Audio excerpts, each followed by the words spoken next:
to have the opportunity to have everybody together. Y'all know we're Tikisha and Leo, right? Who are we? Tikisha and Leo. Absolutely. That's who we are. Yes, absolutely, we are Tikisha and Leo.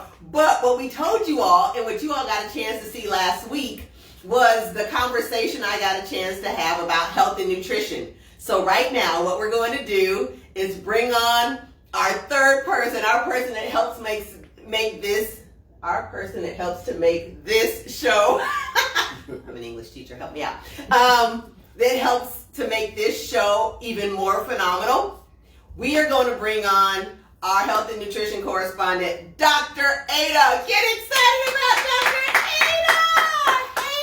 Hey everyone. Welcome, Dr. Ada. Listen, y'all, having Dr. Ada in the house, we just leveled up even the more. Like we were here.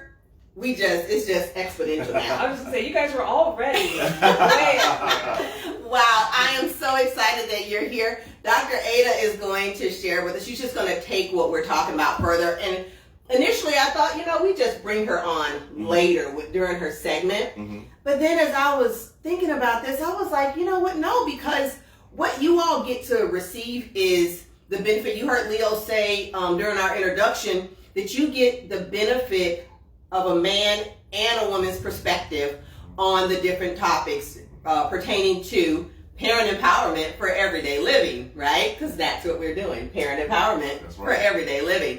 So you get our perspectives. But what I was like, oh my goodness, let's just really change the dynamics because I have adult children, okay? My children, they are in spaces where they could create their own families if they wanted to. That's how my adult children are.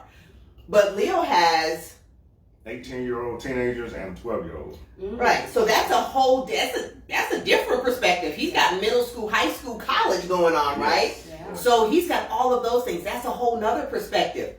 Dr. Ada, on the other hand, 2-year-old. Going on 13. Right. See? So there's that whole situation. And I just really think that I'm going to let them talk for just a moment about the importance of your perspective and your perspective on just parent empowerment for everyday living. For just a moment, tell us a little bit about what it looks like in the world today. No, for you. Okay. Cell phones. Cell phones and children. What are your thoughts on that? I'm going to be right back, but tell us your thoughts on cell phones and children. Just don't give them all of it. Then. Okay. Don't give them all of it. So I feel that there does need to be some type of guidance. There's pros and cons with it. Do I feel it's a need? No. However, I do believe there are benefits to children having a cell phone. Just being safe so you can track the location if something happens in school. Then also, I think it can take away from children being active, going outside and playing, getting away, stop looking down. That's not healthy. It's not great for your skeletal system. So I can see the benefits and the pros. So I was telling all of them earlier today, I wear 2 hats, right? I wear the health side hat, the doctor hat, and then I wear a new parent hat, right? And they overlap a lot, and sometimes I have to take them apart. But for us in our home, we try to minimize cell phone use. In fact, she has a little tablet. I tried to introduce it when we traveled overseas earlier this summer, and she kind of was like, She likes to play with cell phones, but we do not allow her to play with cell phones. So that's the parenting part, right, early on. But when it comes to the health perspective, as a chiropractor, my job is to maintain and help you improve the neural connection, the brain-body connection. And just like Leo stated earlier, typically when you're using your cell phone, what position are you in? You're in this position. And I think people do not realize the devastating effects of being in this position any longer than 30 seconds. All right. Y'all heard it. 2-year-old teenagers, cell phones. So I'm going to throw in here, my daughter was a type 1 diabetic. Mm-hmm. She was diagnosed when she was 9. Mm. She got a cell phone sometime between the time she was 9 and 10. Only, I'm telling you, to me it was almost the worst thing ever because I think I had just gotten a cell phone. I don't know, maybe not just, but no, it wasn't just. But still, I mean, it was still relatively new. I think I maybe had one for maybe 5 years by the time she got one.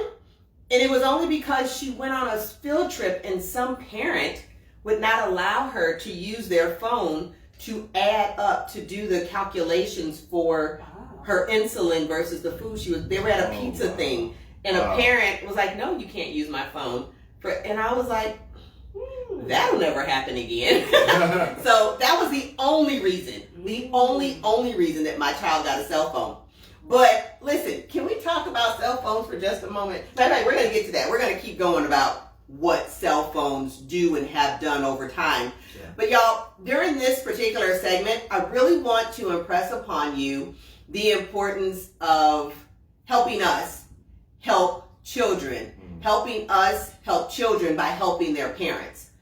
So you see us sitting here today, we are going to give you a wealth of information. Understand that. So if you or someone you know wants to sponsor Education Inside Out, Innate Health, in bringing this information to you, please go to either of our websites, go to the Contact Us. I think yours is Contact Us. Contact Us, yes. Go to that page, send us a message and say, hey, we believe in what you're doing and we really want to support you. So this Education Inside Out is a nonprofit organization, right? Yeah. We were established officially in 2018. And we would really love your support as we continue to share this information with parents. All right. And this time, this is when we be shouting you out for supporting us and helping us to help children by helping their parents. Because today we are talking about parent empowerment for everyday living. Now, I said I got my first cell phone about 5 years before my child got hers. You know what year that was? Oh, I'm not trying to out you. I'm just saying. I'm not trying to out you. I was trying to think back when I get my first cell phone. Mine was forced upon me. Okay. My freshman year of college. I went to college without a cell phone.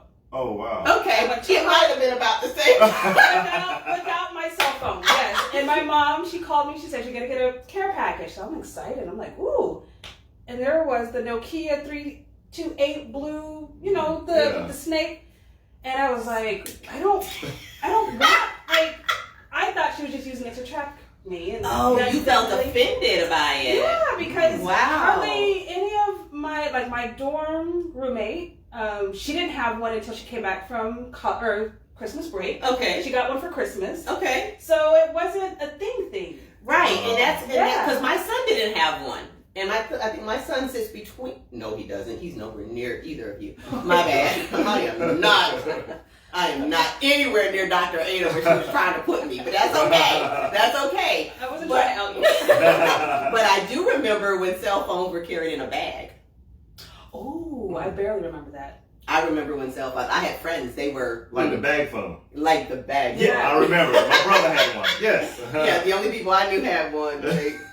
They shouldn't have had one. Oh, gotcha. I know exactly what you're talking about. They were doing business. Yes. So there's that. But listen, I think that they've come a long way. I remember when they said cell phone, they were like, it's going to be a camera. Somebody told me my cell phone takes pictures. Yeah. We were like, you are not telling the truth. I remember that. Your cell phone could not possibly be taking pictures. This thing talks, it's a phone. Yeah. Do not tell me that your phone takes pictures. And then lo and behold, we saw a phone that was taking pictures. I mean, it was ugly, right? They were grainy. But it was still taking pictures. Yeah. That was just like, right? At that time, we were like, oh my goodness. And again, I had a cell phone. I think I had recently gotten one. Matter of fact, at that point, I had a Singular wireless. Oh, I remember that. Okay. There might have an old account from them that I did not make. I remember them. You were not supposed to say that online. I know. That was back in college, though. So they're not going to come by. Maybe they're already bankrupt and gone or sold off to someone else. Don't worry. It's okay. It's okay, Dr. Ada. I have to get rid of that part. But cell phones, it was just for communication. You say tracking. I don't even know if tracking was even a big deal other than to constantly communicate. It was a constant communication. Right. Yeah. And so, man, cell phones have really come a long way. Oh, they have. They've come a long way. And today, what we're going to be talking about on parent empowerment for everyday living is cell phones and how the benefits and the risks or the consequences, the good and the bad about cell phone usage today. And why are we talking about this? I mean, y'all, we're going back to school, right? Last time we spoke, we're talking about back to school. Yes. And getting ready. And so as we go through this particular segment today, or this show today, we're going to be talking about the pros and cons of cell phones. When you go and get school supplies, should a cell phone be on the list? Great question. Very good question. Because sometimes kids come back to school. We can't crack it, don't know. Yeah. It's like shoes. What they say, don't step on my shoe. Don't crease my shoe. Don't crease my shoe. Yes. And it's like, wait, no, come on, mommies and daddies, and is this why? Why? And to add to that, remember when you got to get a new phone and it was free? Right? Yeah. You got to upgrade? Right, radio upgrade was free, right? I remember that. Is that not a thing anymore? My phone was $1,000 and we pay monthly. Yeah.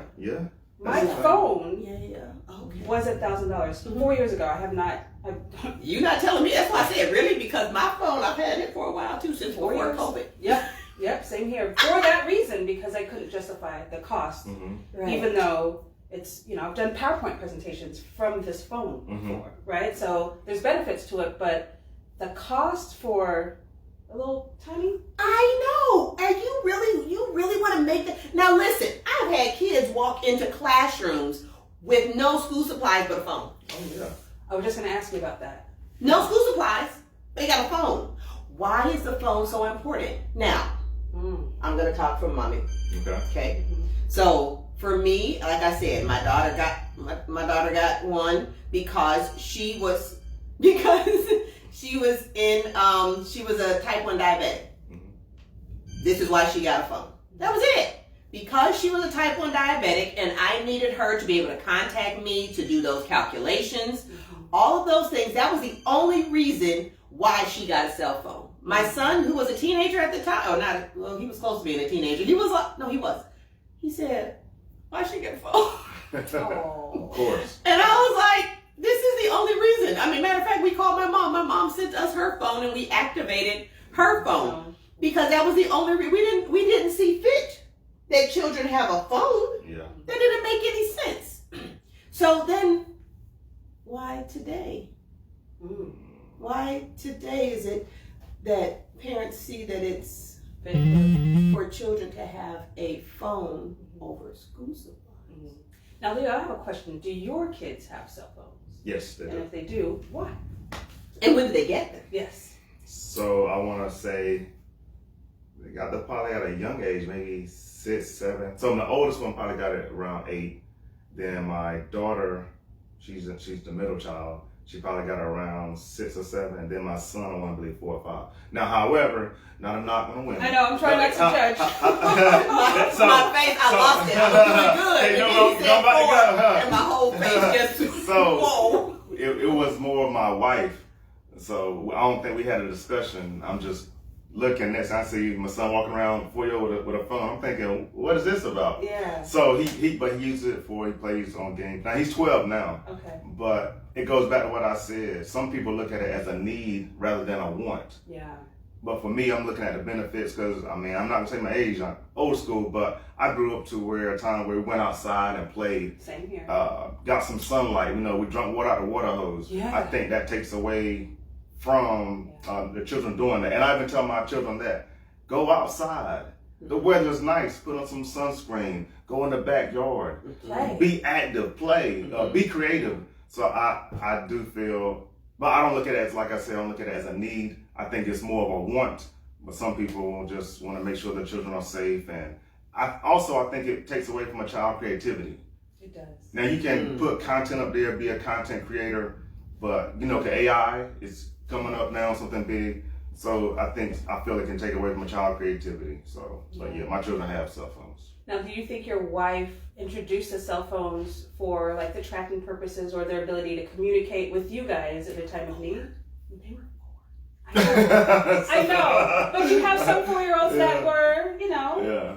they're advanced or tracking purposes, right? I'm just trying to understand because, Wow.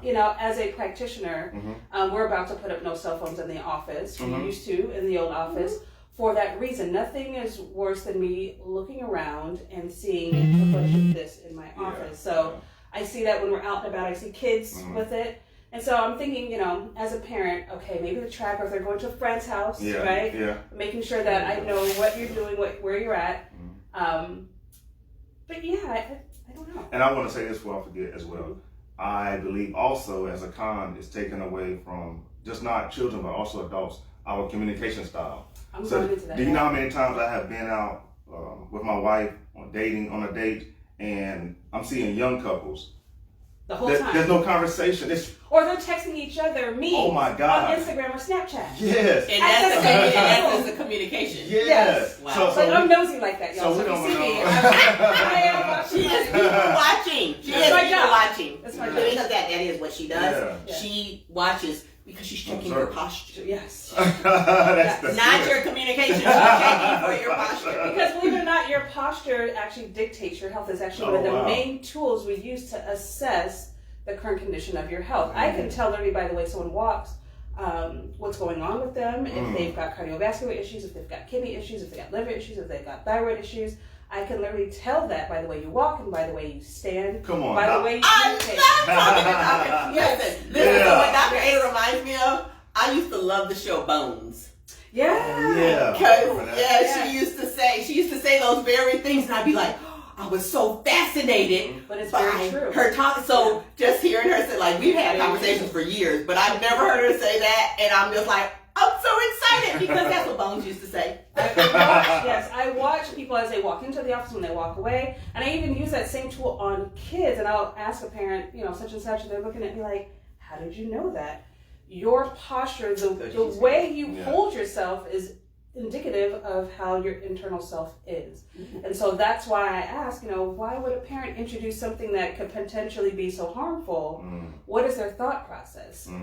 So I went and did some research on that. So I was prepared to tell you all today all of the awful things. Yeah. No need for cell phones. But I went and did some research, and I'm going to tell you about it a little bit. But let's talk about this school part. Let's go back to the school part, because Leo and I, we're teachers, right? We work in the school. I've been around, golly, I just renewed my license. I've been around these parts in education for almost 30 years. So just so you understand, I'm not playing. When I tell you things, I've been watching the progression. When cell phones came out, I was teaching. Don't say anything else. I'll fix your face. So what we've seen when we talk about pros and cons, we've seen kids. I said they get a cell phone versus school supplies, and then they're walking around with their cell phones at the places where they're picking up bags of school supplies. And I'm not trying to come for anybody who's like, I need. Need is a thing. You said need versus want. I don't know why you or how you got the cell phone, but oftentimes what I've heard is, I need to know where my child is. Yeah. I need to understand. I was like, but why? Because when you're in school, you should know they're supposed to be in school, right? Well, what if something happens? Like what? Somebody the school's gonna call you, the police gonna call you. You're going to be informed. You can't do anything about it in school. Yeah. Not a thing. Now, what we have seen in school is cheating, right? Yeah.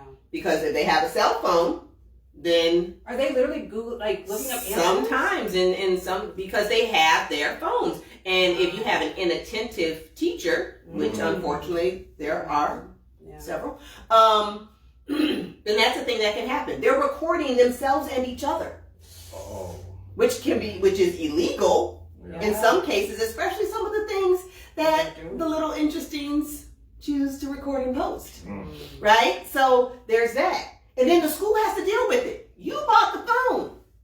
You bought the phone. Or grandma. Whomever. You allow the phone to be in the possession of your child, but we got to investigate it. We got to go through all these things to ensure that your child is safe. With the parental blockers on. We'll talk about that later too. So there's that. And there was one other thing. Oh my goodness. But anyway, so and pictures. That's it. Videos and pictures and cheating and just not being able to focus. And I have to admit this. My child, when she would get frustrated in high school, she's sending me I'm teaching. She's texting me from high school. Remember, I got her phone for medicinal purposes. And she's texting. I'm like, how is it that you are sitting in a class? Go tell the teacher. Go talk to the teacher. Why, teacher, do you not realize that my child is in your class sending me a barrage of text messages? That's what I said, being inattentive. How is that? Yeah.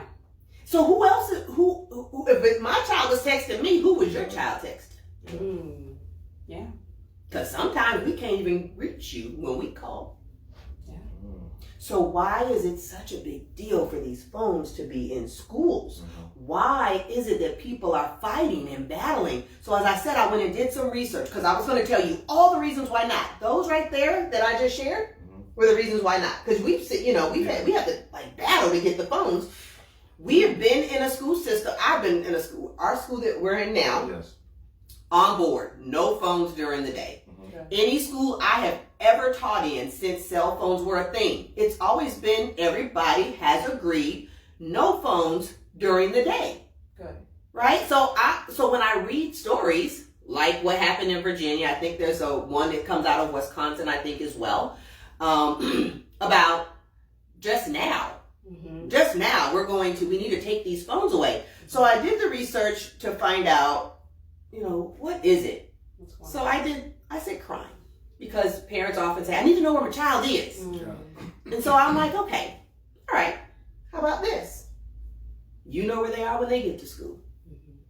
Why is it a problem for that phone to be submitted to the authorities in school?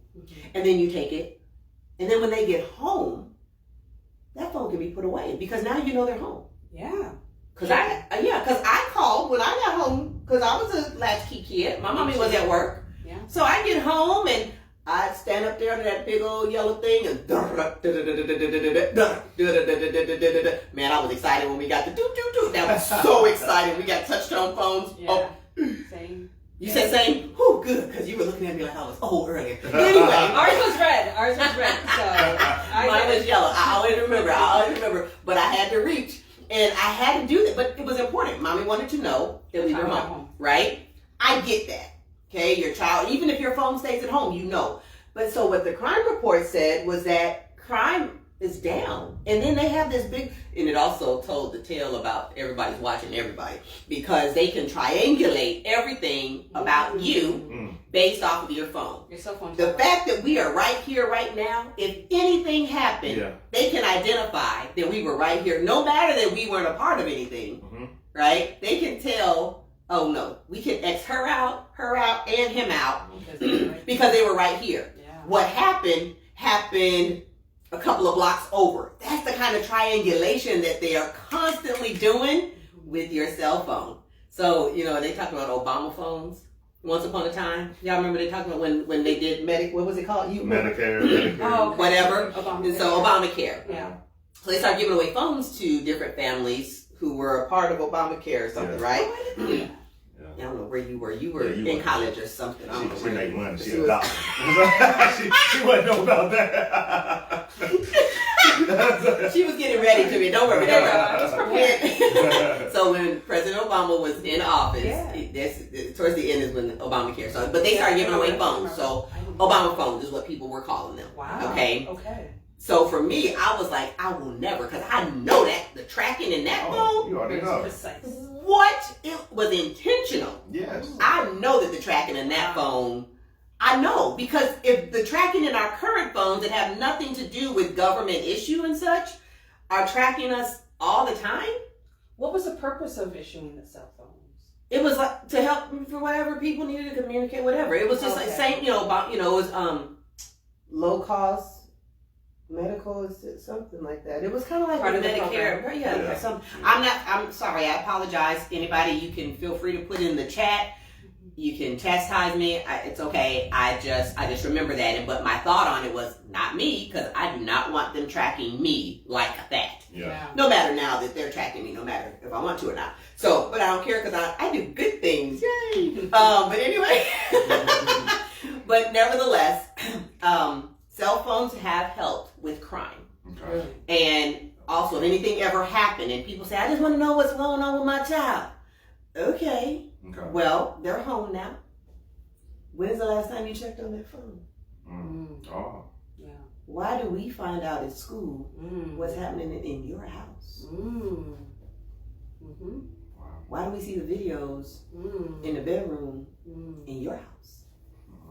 Okay. Why do we see contraband and things happening in your front yard? Where were you? And even if you weren't there, why didn't you check the phone? When was the last time you even checked the phone that you bought? And even if you say, well, his dad bought it, or his mom bought it, or his grandma bought it, I don't care. They reside in your space. You are the responsible adult. You take that phone and you investigate. You do what you're supposed to do. And I do all this pointing. I am serious about that part. Yeah. Because schools are responsible for so many things, but parent empowerment for everyday living. Check that out. Yeah. So that's a pro crime. What else you got, Tikisha Michelle? So really, the next thing I had, the crime going down, that was the only pro I found. The outside of that, it's the cons. Okay. Because you said it, and I didn't want, but I'm going to turn and talk to Dr. Ada a little bit. Well, to piggyback on that, the researcher in me is like, well, what about crime went down? Is it the reporting? Is it the less crime? Murder went down. Is it because... and crimes, and then for them to be able to find out who did what, when, and where. So if somebody's lost, they can find out where they last were. The tracking. Yeah, you said tracking earlier. Okay. So all of those pieces help with reducing crime and also aiding in finding or identifying. So people are like, oh no, my son got lost one time. There was not a thing to track to find out. They the bus dropped him off at the wrong space, and I had to go. He went to some lady's house. It was a grandma of some sort sitting on the porch, and she got out the phone book. I used to have them. I used it. So, white and yellow paper. Okay, yes. Can I say this before I forget? I don't want to lose no train of thought. So could it be then another pro then if cell phones are, because it's a computer basically in your hand. Because think about this, recording. Yeah. So when something happens, crime. so when so remember during the time where people were getting killed by cops. I mean, let's just be real about it. Yeah. So there was a lot of recording. So now you have evidence on your phone. So maybe that, and I can see that. Yeah. And that's what I had to do. That's what, just like you just said. Well, okay. When I did my research, I was like, okay. Yeah. But there's still the other part about, and that's why I said I'm not going to turn and face Leo right now. Because a 4-year-old, a 6-year-old having a cell phone, and I'm not coming for you. I'm not coming for you either, but I'm really going to talk about this. Conversation. Babysitters.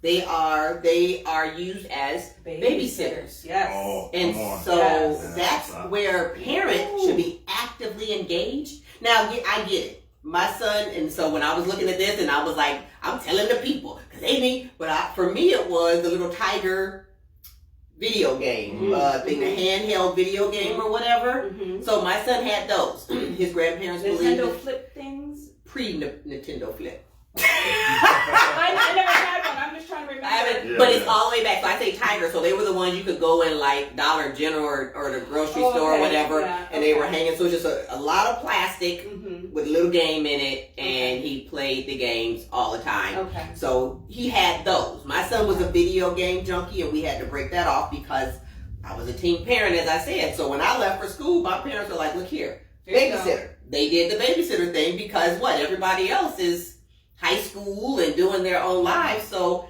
my little one needed to be entertained while they lived their lives. Some people are sitting right there on the phone with a cigarette, doing something, or just standing there talking, having a conversation, and then they just keep, and then a child says, it's dead. Oh, that's the worst. Right? It's dead. Mom, turn it back on. And some of them don't even need a moment to turn it back on. If it's dead is when the problem comes in, right? Yeah. babysitters. And then so we get to school and we gotta turn cartwheels and jump off of tables and things, which I used to do for the sake of entertainment. You preaching. Right? Because all they're used to, and Dr. Yates, you may touch on this, is this. Yeah. This is what they're used to. Lights and sounds just constantly happening. And we have to deal with that. Yeah. Man.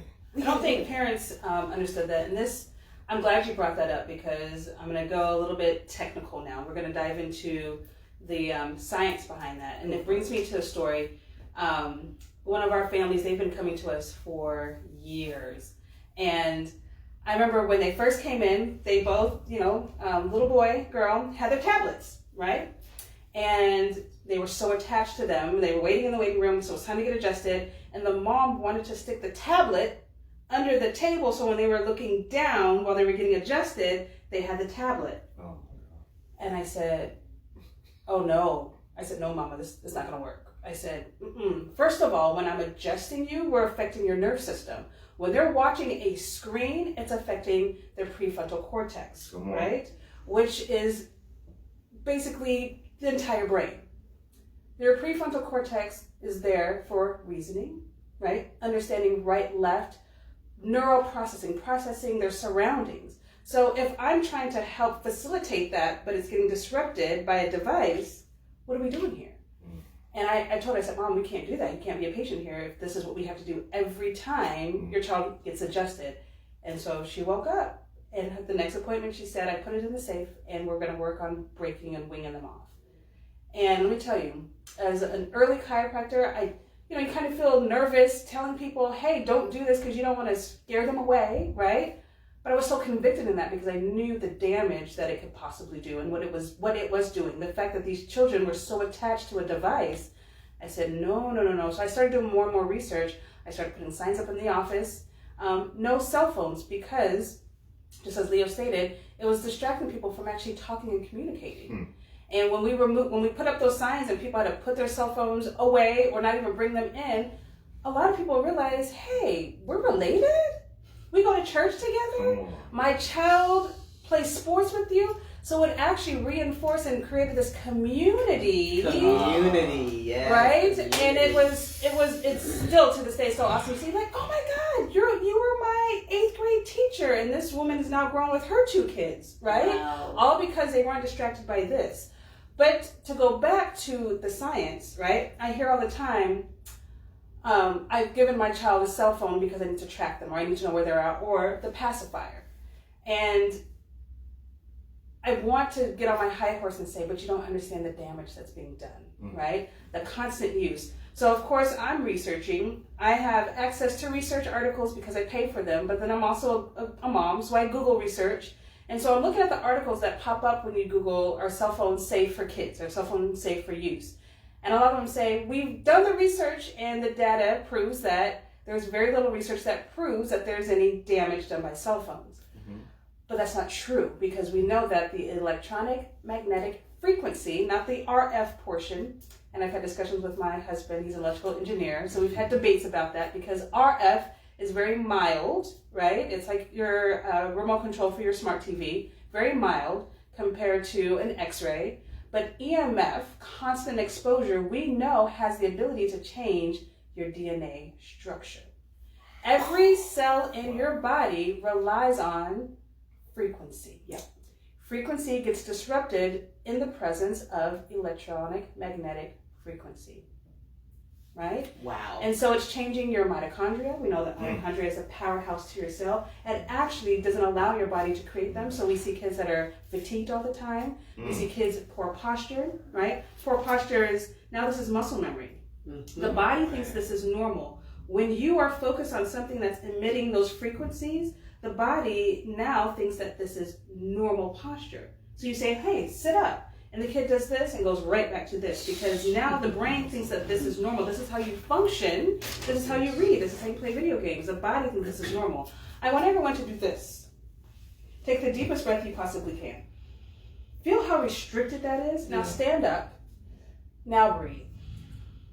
The difference, right? Oxygen saturate is much easier. So just even breathing air alone gets restricted when you're in this position. as a practitioner, what also happens when you're in this motion? Not only is your breathing a lot less, but now you have gravity pulling you forward, and that disrupts the way you think, it disrupts your eyes, it disrupts your heartbeat. There's so many clinical pearls that happen when you are on a cell phone in this position. That's just the physical. What's happening to the internal part of the body? I pulled up a study, and this is thyroid trouble. I can't tell you how many people have thyroid issues, and it's kids now, because we're seeing, especially girls, starting their menstrual cycles now at 9. And you know what that means if you're starting your cycle with the what comes in all the other possibilities, Yes. right? And so that's another story for another day. But we're starting to see the physical changes in health in the presence of electronics in general, right? How it's changing our hormones, how it's changing the way we actually think, right? Not to go into detail, but parasites is a big thing now we're seeing in people. And guess what? Parasites, their activity, they thrive off of electronics. The frequency that it emits, it feeds them, right? So, it's not just, you're being a bad parent by introducing cell phones. For most of you, I get it. It's a way of monitoring your children. But when you're out at restaurants and I look over and your child is doing this while you and your husband are having conversations, or right? Or the whole family's at the table, I've seen that multiple times, and you're on your cell phones and there's no true communication, that's a problem. Because it's now affecting not only communication, but just the way we function in this world. And if kids are getting this at 3, 4, 5 years old, what's going to happen when they're 50, 60? What is their life going to look like? And I can tell you, I'm seeing that right now. I'm seeing the effects of kids who got cell phones, right, at younger ages, and now they're early adults, 20 to 25, and we're seeing health issues as a possible result of being exposed to these electronic devices. So coming from that clinical standpoint, it's very scary, actually. Wow. It's very scary. Thank you so much for sharing. Listen, you all heard it here on Parent Empowerment for Everyday Living. Thank you so much, Dr. Ada, for sharing. I have thoroughly enjoyed this conversation today. Well. Yeah. And as we prepare to wrap up, I want you all to remember the importance, one, of putting down these cell phones. Yeah. Okay? Are they a help and a benefit? Absolutely. Oh, gosh, yes. But are there some times in our lives when we just absolutely don't need them?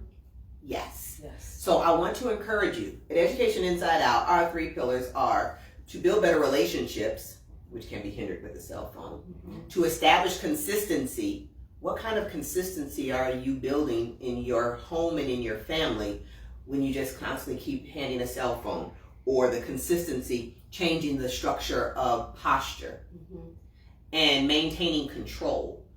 Do you only want to control them based off of their movement? Do you want the negative thought processes off of control? Or do you want to teach them how and when to use their device? Are they going to get to a point where they are using them because they're a gamer? I mean, maybe. Are they going to create documents and PowerPoints and things?